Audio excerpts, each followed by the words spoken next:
excuse me, 48 in this one building? Yes. Okay. Yeah. In addition to that, there is being drawn into a substantial community space, which is used for all kinds of things. At Minvilla, for example, we've been approached by some local churches that are saying, can we come over, can we do a Super Bowl party? Like, this is something that we've already talked about. Can we do a Super Bowl party there? Well, sure. And there is a space to do it. So different groups come in. We will also use that community space for classes, for example, because everybody has a, we're going to say kitchen, but it's really a kitchenette. We're going to be doing microwave cooking classes, things like that. So that's all programmed in too. Now, there's also social activities. And I'll tell you, one of the highlights of the year for the guys at Jackson is every December, we take them up to Gatlinburg to see all the lights and through Pigeon Forge and Gatlinburg and out for pizza. And that's what it is, and then they come home. And that is an incredible positive for them. So those sorts of things are part of the programming that we do. Well, you mentioned refer to Flenniken and Minvilla being different communities. I have an idea what you meant. Can you explain what you mean by different communities?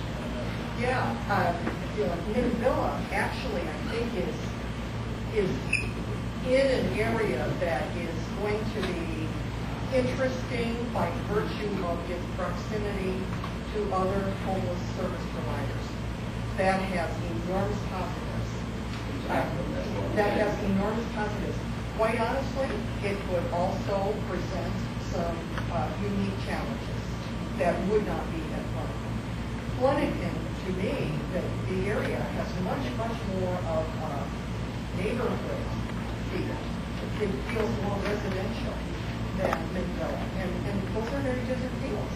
Are these Minvilla folks going to be coming down on to eat? No. And because they have apartments, because they have kitchens. Now, let me also tell you that they will be invited to take whatever meals they choose to at the Volunteer Ministry Center, which is across the street. And that, I went to the Volunteer Ministry Center.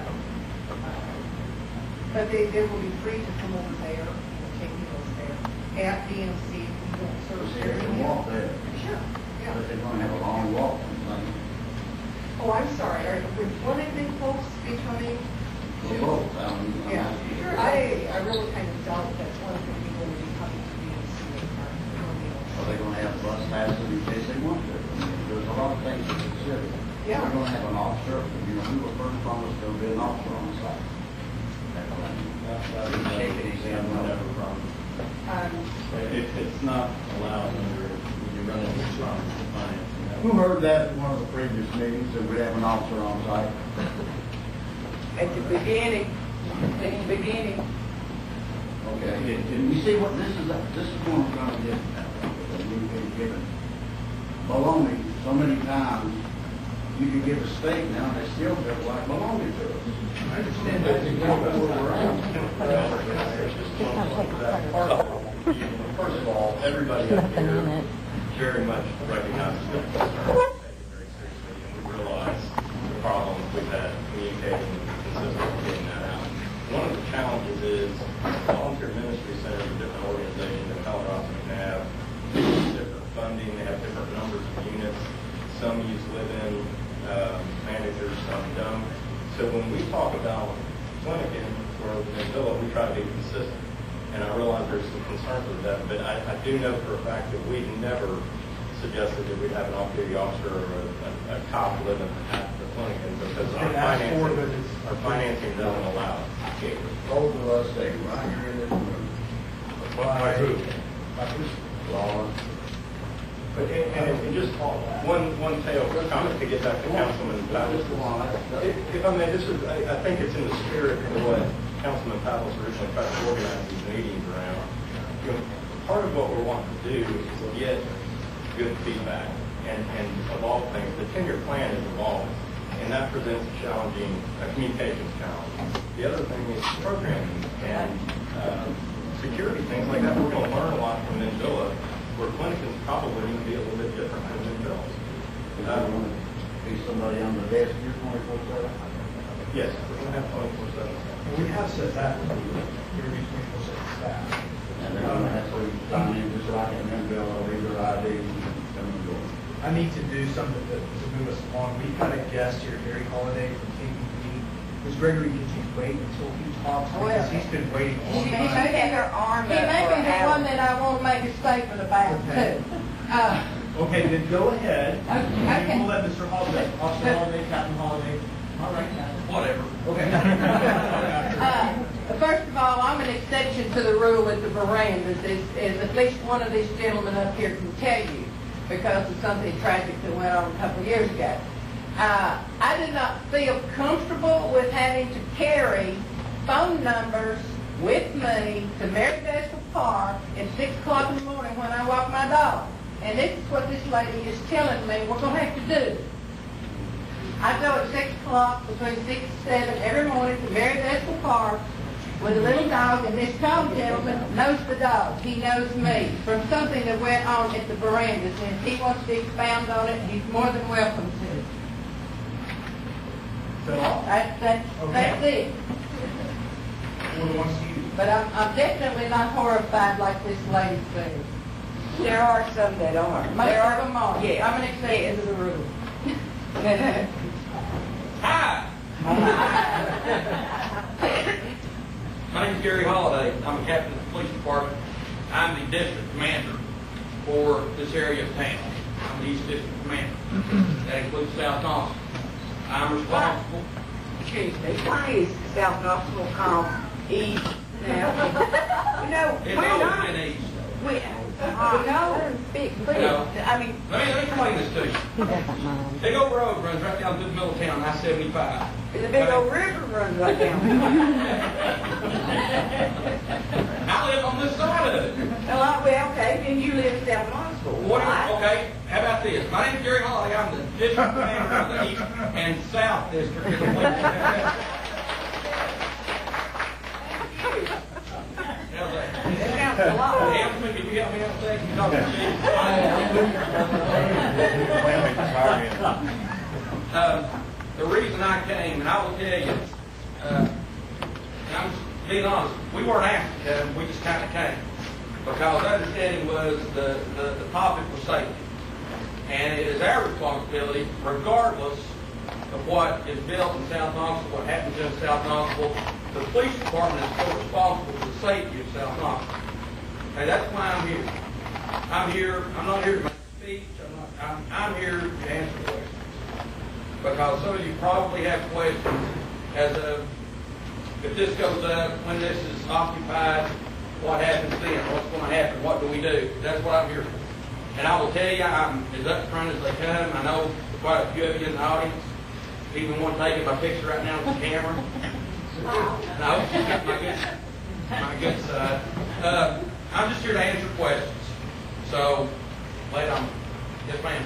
I don't live next to permanent supportive housing, although I would welcome residents of permanent supportive housing as a neighbor. But my question is, who would I call if I had... Say who you are. Oh, I'm sorry. I'm Linda Russ. I live in the South Haven neighborhood. We do have subsidized housing. Stonewall 1, I think. Yeah. Stonewall 1 is right around the block from me. So I do live in a neighborhood that has subsidized housing, Section 8, full range of housing options, and that's something that we really are proud of in our neighborhood, of the diversity. But I guess my question is, if I have a problem with a neighbor, whether they live in subsidized housing or they're my neighbor who owns a house 2 doors down from me, who do I call? 911. If there's a problem, if it's a police problem, if it's a fire department problem, a medical problem, no difference, you call 911. And we'll do what we have always done and we historically always do. We will come and address the problem. Yes, sir. How many policemen, I'm not talking about road, how many do you have on duty in South Knoxville at night? At night? Two. Four. No, sir. There's not none. There's absolutely never. There's no police officer. No, sir. I've been here 20 years. There's never not been a police officer on duty in South Knoxville. Sir, I was on this highway for 47 years. I've had policemen sit in my office there and get a call from dispatch to go to Maryville, pick someone up, and then say, I'm the only officer over here. Right, right. So I've had Four police officers. dispatch. There are 4 police officers on duty in South Knoxville. On Fridays, there are 6. Is that on this side of the river, you're saying? Yes, it's South Knoxville. I will say that I have seen you all out there at night when I come home. We have movie nights on Friday nights and Saturday nights, and sometimes I'm coming out at 1 and 2 o'clock in the morning. And I'll see at least usually 4 cruisers at different places where they have people below. So I will attest that I have seen you and you're more than done. And there's no overlap. The way our shifts work, we're not like a business. We don't work 3 to 11, 11 to 7, that kind of thing. We have different shifts that work different times. In the afternoons, when we are the busiest, and on the days when we are the busiest, at times, we could actually have, I said 6, on an overlap, we could probably have 8. Yeah, we'd have 8 at one time on this side of the river. On this side of it. Aren't there also sheriff's deputies who also have the South District? But they're in the county. 2 then, They're out in the county. Okay, so we have no. Yes, one on this side of Give Kent, any, and one on the other side. yes, sir. Do you have any of these type of permanent supportive housing facilities in your district now? We were actually told that there was one at 1506. It's East 5th Avenue, 1506 East 5th Avenue. And I asked crime analysis to prepare for this. I asked crime analysis to run the cost of service and reported crime. So far this year, 1506, actually, yeah, 1506 5th, but 1501 5th, actually. I'm sorry. Yeah, 1501. We've had 17 911 calls, okay? 17 911 calls this year. And those were, we've had a sick person, a fire call, a record call. Out of those 17 calls, 3 were reported crimes. How big is that, sir? How big is that unit? 40. It has 24 to 25. There's 2 assaults and 1 breaking and entering. And were they the people who lived there doing it, or people being the victims of the crime? That, sir, I do not know. I do not know. Yes, sir. Captain, are you concerned with the proximity of Montgomery Village to this project? No, I'm not. He doesn't live in South Knoxville. You just said he Are you did. kidding me, sir? He lives You're in not? Seymour. I'm not concerned about South it. Knoxville. I'm not. I had an uncle that lived 3 blocks from Montgomery Village up until he died about 2-3 years ago. And you know, as somebody that was pretty much raised in Seymour, South Knoxville, I'm not. Yes, ma'am. Is your mother still alive? Yes, ma'am. Sure is. Okay, is your father? Yes, ma'am. Okay. Well, one of the day, you know, would you feel comfortable if you had to put your mother, or your mother had to move in to, what's the name of the apartment? The veranda? The veranda. Would you put your mother over there? Would you? Now be honest. Ma'am, I'm here representing the police department. I'm the I know, but I'm asking you as a personal question. I'm not going to answer the personal question. I'm here to represent That the police pretty much department. answers. No, ma'am, it does not answer. It does not answer. I'm here to represent the police department, not to give my personal opinion about anything. I cannot give my personal opinion about anything. And I wouldn't anyway. Yes, ma'am, but can I just have a question, and you may not know about this. There's supportive housing, a Helen Ross McNabb unit, or the Helen Ross McNabb housing. We had a gentleman speak at one of the meetings, actually 2 of the meetings, and he said there were 2 incidents. One gentleman who stopped taking his medicine because their case manager quit there, and streaked down the street, who's really paranoid that everybody was out to get him. The second one actually broke into a house there, and then when they got these gentlemen back, they just, I'm assuming the police, I may be wrong, they brought them back to the facility. They did not take them to jail. They did not take them to the hospital or anything. They were supposed to bring them back to the facility, and they would work that out. I don't know if you know about that. You know me, and you know what I do. I know what you would do, but I don't know. And I will tell you right now, Officer Sands works this big. And I can tell you, if Officer Sands found somebody streaking down the street, or Now, if somebody's stricken down the street, we can't. It was Sutherland Avenue.